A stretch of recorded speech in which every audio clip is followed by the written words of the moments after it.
Yeah. So the two examples have been given for steadiness on this Kurma Nadhyam Sthairyam. Vyas Bhashya talks about two instances or two examples. One is of the snake. As it is entering its hole, once it has entered half, no matter how much strength we apply it, we will not be able to pull it out.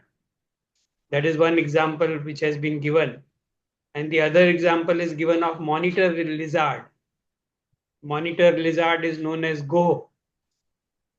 And this monitor lizard were used in earlier time in warfare, when castles were there, forts were there. So enemy, uh, you know, army will use this to climb um, the walls of the fortress, walls of the castle. They will throw this monitor result up, and then it will get steady there. It will get firmly, stuck there, and they will climb with the help of rope. So rope will be tied to that monitor lizard, and monitor lizards are very big. They are very strong. So once they are stuck somewhere, when they hold the ground, then they will not budge. So that kind of steadiness is being talked about.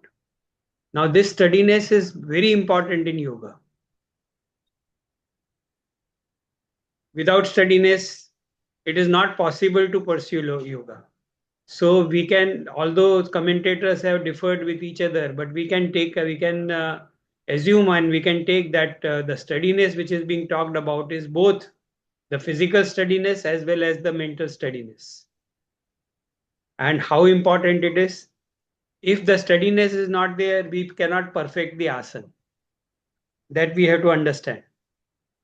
So in asana also, if the steadiness is not there, then asana cannot be perfected. We will look at it, but before going further, I would like to read a little passage from doctor's writing. So about the steadiness, what it means and how important it is, then we will discuss it. So doctor observes in his commentary, steadiness is the most essential requirement in yoga. If one is not consistent or cannot hold on to one's decisions, no progress is possible by the student. This is as true for the practice of yamas and niyamas as it is for the later techniques of concentration.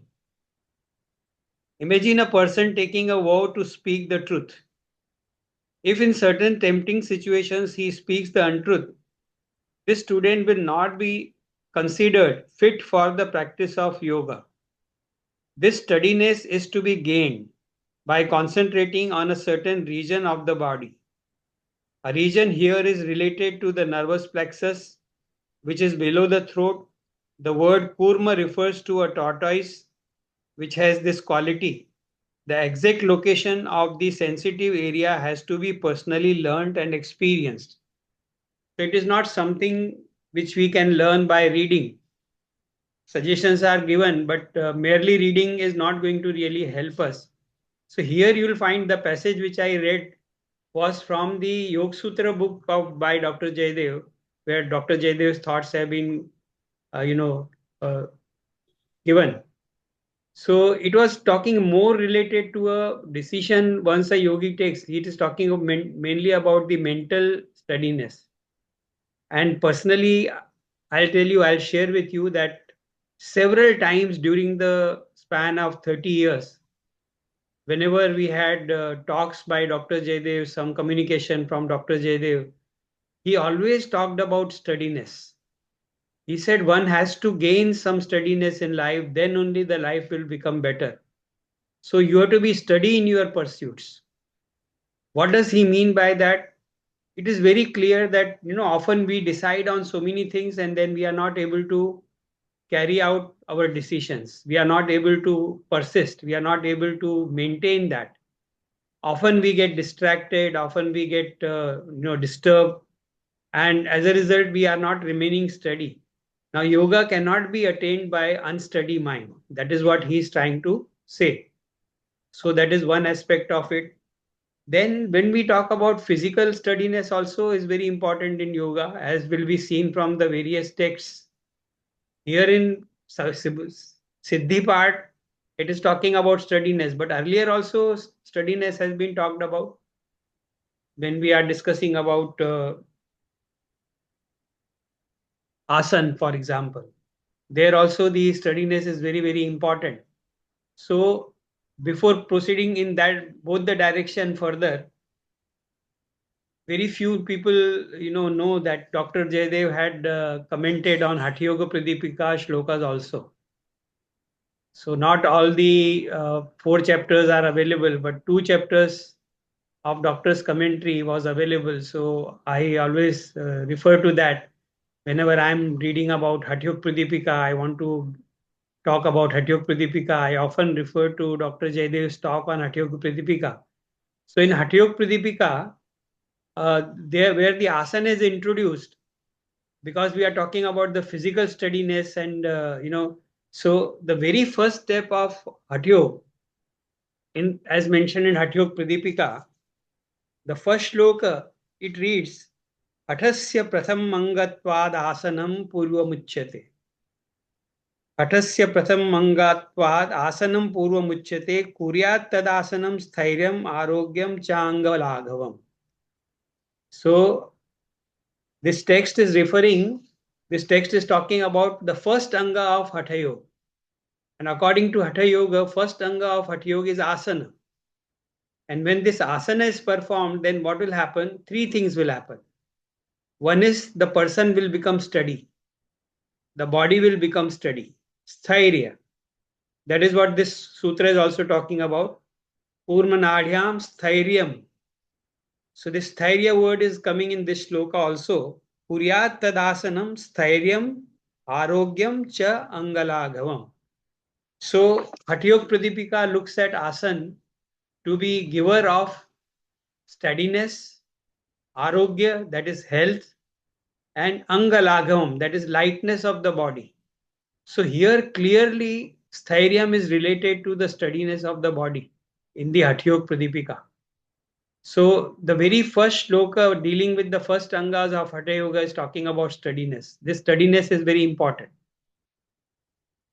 So there again, doctor's commentary is there on Sthairya, on steadiness.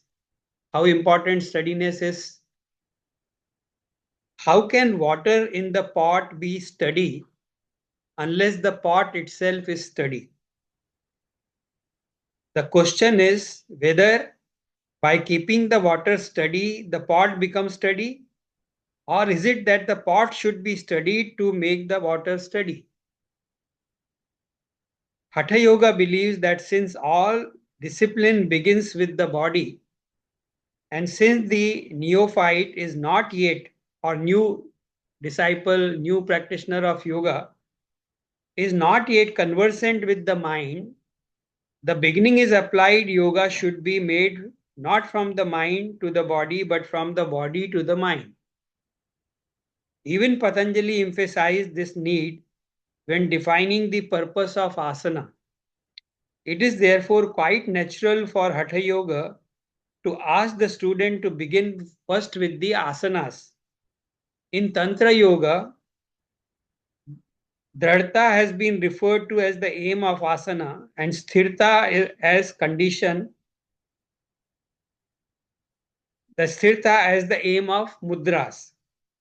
Firmness, therefore, is a character of physical condition, while steadiness refers to mental quality. Here, Sthairya refers to both. So, doctor is observing that here Sthairya refers to both the physical steadiness, physical Sthairya, as well as the mental Sthairya. And Hatha Yogin is asked to begin with asana as the first practical step in the study of yoga. So doctor here talked about this tantric tradition.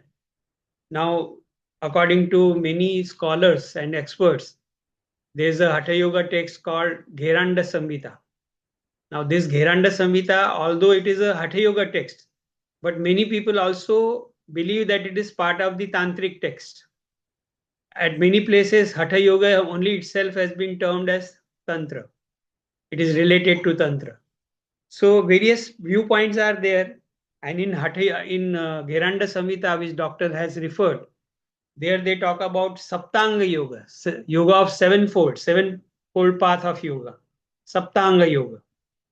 Like Patanjali talks about Ashtanga Yoga, Yam, Niyam, Asana, Pranayam, Pratyahar, Dharana, Dhyan, Samadhi. Same way in Gheranda Samhita, Rishi Gheranda is talking about 7 steps of yoga. And which are these steps?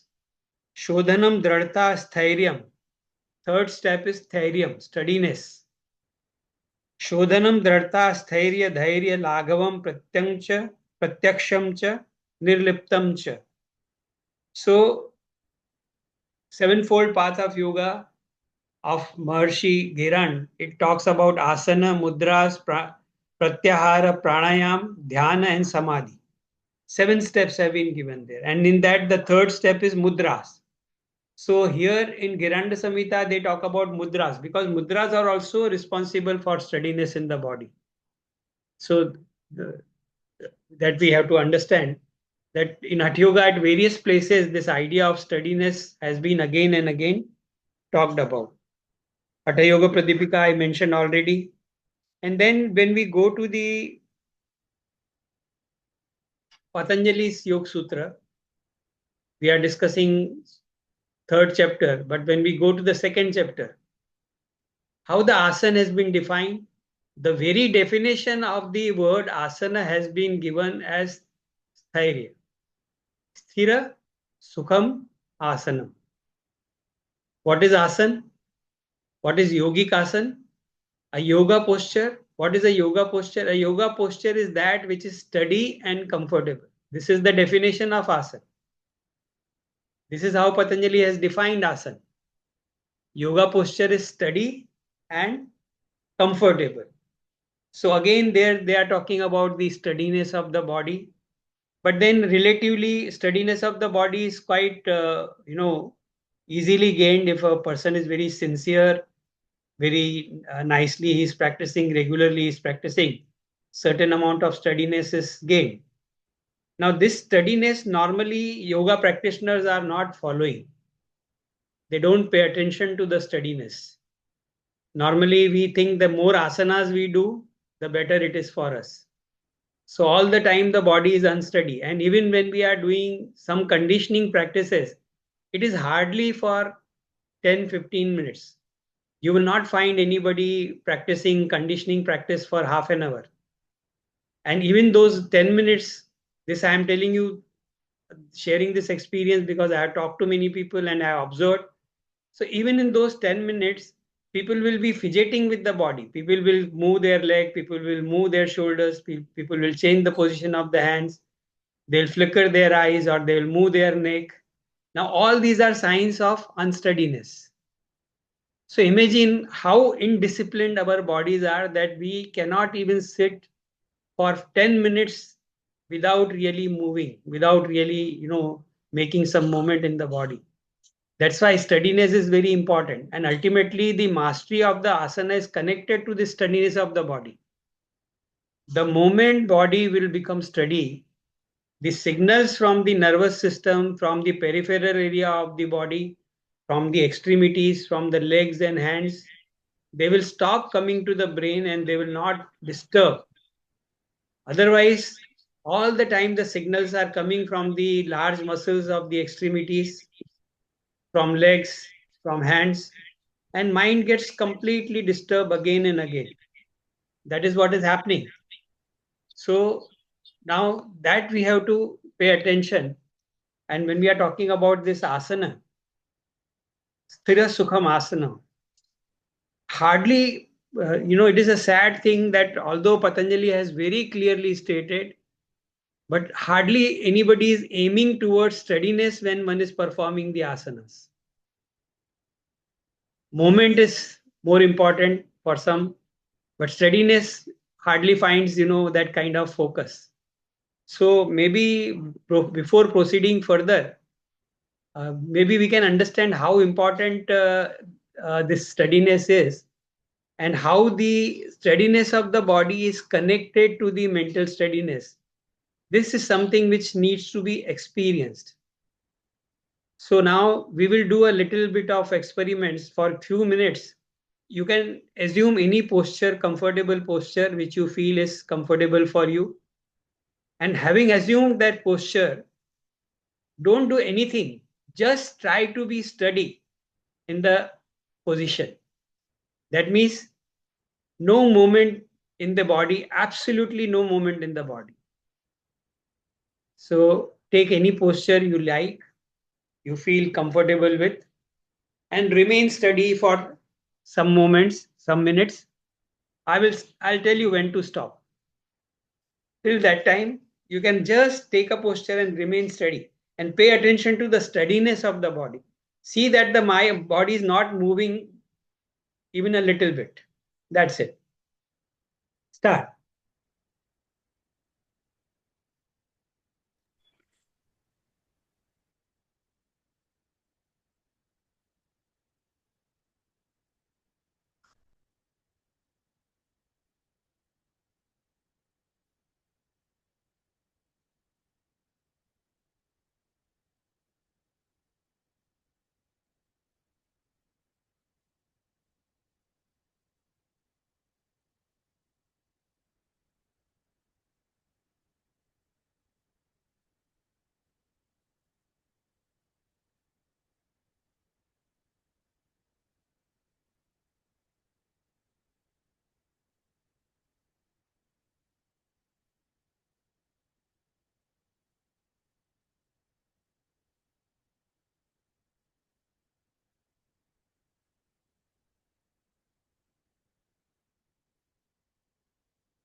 Okay.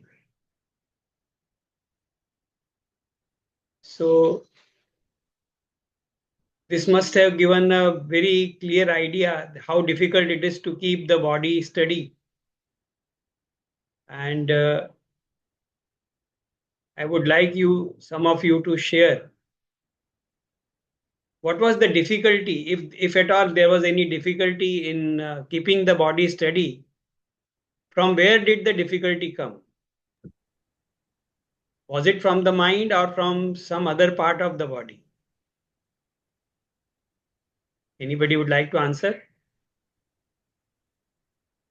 In my case, I think it was I was eating something before, and there was a lot of saliva coming, and I wanted to gulp it down. So that was one of the movements, the primary movement I noticed, and a little bit of eyelid, very soft eyelid Moment, yeah, which maybe the opposite person cannot feel, but I could sense that. And then obviously some noises here and there that distract from the mind point of view. Yeah. Okay, okay. What about others?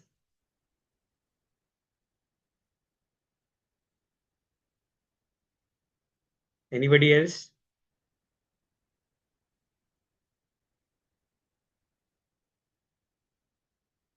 How about breathing? How about breathing?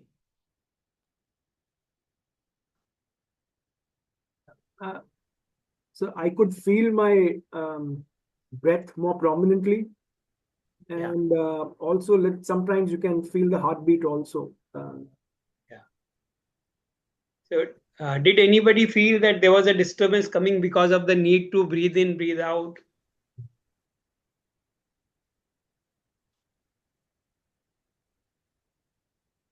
Because this sutra is also, suggesting a point in the body which is related to breathing apparatus. So bronchial tubes are related to breathing. The air goes through in the lungs through that. So somewhere when the focus is done on that, a lot of steadiness is gained at both the levels that is suggested. So maybe we can just, but the idea is just when we are trying to experience how important physical steadiness is, and when we are really exerting some kind of control and our mind is focused on keeping the body steady, then the really steadiness is felt, and that steadiness also goes into the mind. To the extent the few moments when mind was totally focused on steadiness of the body were also the steady moments for the mind, because that time mind cannot think, mind has to be aware, mind has to be totally focused. So that is a kind of indication which doctor has given, that through the, so he has used this example which is often used by the hatha yogis, that if your body is unsteady, your mind cannot be steady. If there is a problem in the body, the mind cannot really be free from the problem. So body has to be tackled, body has to be taken care of, body has to be made steady. And all the asanas which are there, they are in a way culturing the body. They are culturing the body to make the body steady, comfortable, and strong. Because a lot of strength is also required. Even muscular strength is required to keep the body steady. So various kinds of asanas are practiced so the body can become steady. Now we are talking about this psychological steadiness, which is very important. You see, unless the steadiness is there in the mind, the concentration of yoga is not possible. We talk about yoga as samadhi. Samadhi is much ahead. Even at the level of pranayam, even at the level of asana, if we are able to maintain some mental steadiness, then it is really helpful. And when we talk about psychological steadiness, it's very, very important. As I told you, Dr. Jaydev often talked about mental steadiness. And in fact, his criteria, he will say that he's a very steady person. What is meant by steady person? What is meant by steadiness of mind?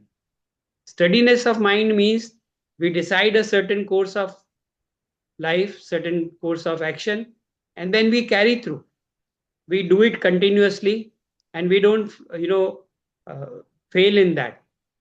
So, in a way, if we look at the sutra a little deeply, It is also connected to the Chitta Bhumi. It is also connected to mental states. What kind of person will say something and not do it and then go back on the word, or he will not follow through the action once he has decided? A distracted kind of mind. So remember, we had discussed about Chitta Bhumis in chapter 1. Shipta, Mudha, Vikshipta, Ekagra. So this sthirta is also related to the Ekagra Bhumi Chitta. Now such a mind, such a steady mind will have certain characteristics. And those characteristics is what Dr. Jaydev meant when he said one has to become steady. So I remember when somebody had asked Dr. Jaydev that Yoga Institute is a very old institution and many people come here to learn yoga. So how many, what exactly is being taught at the Yoga Institute and how many people have really progressed? About such kind of queries were raised, and Dr. Jaydev answered. He said, see, at the Yoga Institute, we try to prepare the Chitta Bhumis. So now, you see, what does it mean? It means that we learn good things, we hear good things, and we intellectually feel that I want to do this, I must do it. But are we able to do it? We are not able to do it because our mind gets distracted. Such a simple thing that somebody says, I will practice my asanas every day. Are we able to really do it regularly? I'll do meditate every day. Are we really able to do it? Because distractions are there, so we just don't do it. So that is the one characteristics of the steady person, that that mind of steady person is very focused. And once it has decided its aim, all his actions will be directed towards that aim. Why it is necessary? Because yoga is not for 7 months or 2 years or 5 years. Yoga is for lifelong. Once we have decided that we are going to be part on the path of yoga, then mental steadiness, calmness of the mind, meditation, physical awareness, mental awareness, emotional awareness, all that has to be maintained. And that requires effort, that requires certain amount of steadiness. Without that steadiness, it is not possible. So in a way, we can say that this sthirta, which this sutra is talking about, is also related to the fourth category of chitta. 5 chitta bhumis are there: Shipta, Mudha, Vikshipta, Ekagra, and Niruddha. So ultimate aim of yoga is to attain Ekagra chitta, and only in Ekagra chitta yoga succeeds. One can find success in yoga. Without Ekagra chitta, all the other 3 bhumis, occasionally we are steady, occasionally we are very good, then we falter, then we go back, we keep failing many a times. Now that kind of behavior is not going to help. Now, Shipta Chitta is very distracted mind, very disturbed mind. It is not capable of the kind of concentration which yoga talks about. Mudha Chitta is obsessed mind. It is obsessed with material possessions. It is obsessed with ideas, with possessions, with his body or with some relationship. Some kind of obsession is there in life. Power of obsession will be there. Money obsession will be there. Now, such people are also not really suitable for practice of yoga. So, whose yoga will succeed? One who has attained ekagra chitta. So, initial all steps of yoga, yam, niyam, asana, pranayam, they are all in the direction of making the mind steady. Steady to the extent that the mind becomes ekagra chitta. Once the ekagra chitta is there, then only sampragnat yoga or proper yoga is possible. So steadiness or sthairyam, their mental sthirya jo hai, it is such an important aspect of yoga. So that is one very important thing. Otherwise, chitta bhumi, as a doctor replied to that person. So effort is to really work at the distracted mind to make it steady, work at the obsessed mind to make it steady and go in the right direction, work at the vikshipta chitta. By the way, most of us who are here, we will, because we have been pursuing yoga and we have been studying, we have been reading about it, discussing about it, attending classes. So somewhere we can fall under the category of vikshipta. Occasionally our minds are very good, our mind is very steady, But sometimes we find that, we lose everything. Sometimes we get disturbed, distracted, and then we are not able to carry through. So even such a mind has to be really prepared for the ekagra chitta. Now this ekagra chitta is what the ultimate sthirta they are talking about. In a way, all these things in the Yoga Sutras are called sutras because all sutras are connected to each other. From Sutra 1 till the last Sutra, all sutras, although they represent different ideas, but the thread is common. They are connected. So, like I talked about five Chitta Bhumis, when we look at Abhyasa, Patanjali is talking about Abhyasa Vairagya Bhyam Tan Nirodha. The Vritti Nirodha, the mental modifications are to be controlled by Abhyasa and Vairagya. This idea we have discussed earlier. So, the three sutras which are related to Abhyasa, what they talk about? तत्र स्थितौ यत्नो अभ्यास सतु दीर्घकाल नैरंतर्य सत्कारा सेवितो दृढ़भूमि. So Sutra 14 of chapter 1, which is talking about how yoga is to be practiced, Dirghakala, for a very, very long time, continuously, for a very long time, Dirghakala, Nairantarya, without any break, continuously it is to be practiced. Satkara sevit, with lot of reverence, with lot of shraddha, with lot of faith. If yoga is practiced with all these qualities continuously, then yoga will give success. Now, this is true of all the systems of meditation also. Even in Vipassana, when we go, out of the various hours which are spent in learning Vipassana, there is one particular hour where the participant is asked to be totally steady. Body should not move at all. Complete steadiness of the body is maintained.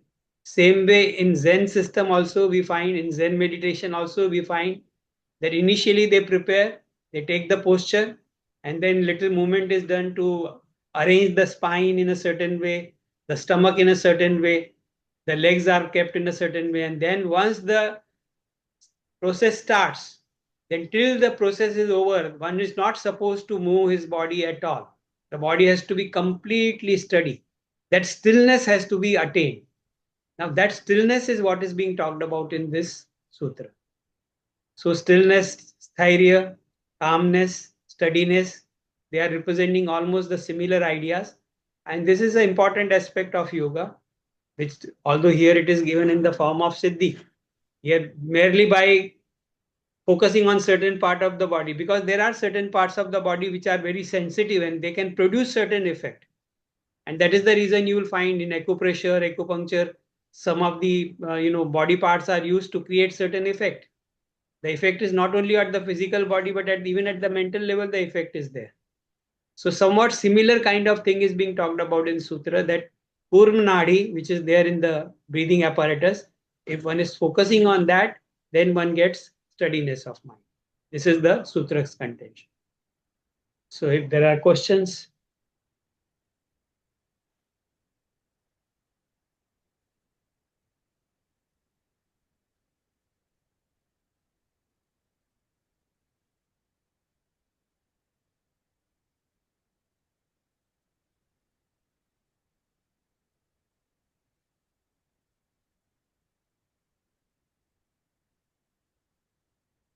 No questions?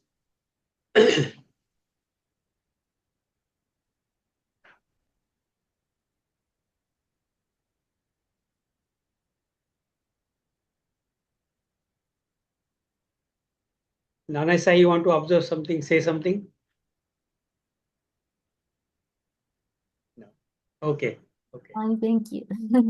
Okay. ठीक है, then we will leave it here. It's a simple idea. We have to just think about it and pay attention to it. Now, some of the sutras are like that, simple ideas are there. So we are just trying to understand what is the deeper meaning behind it, which principle governs it. That is what the attempt is. So we leave it here.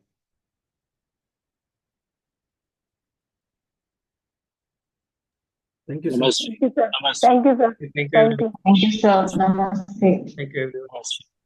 Thank you.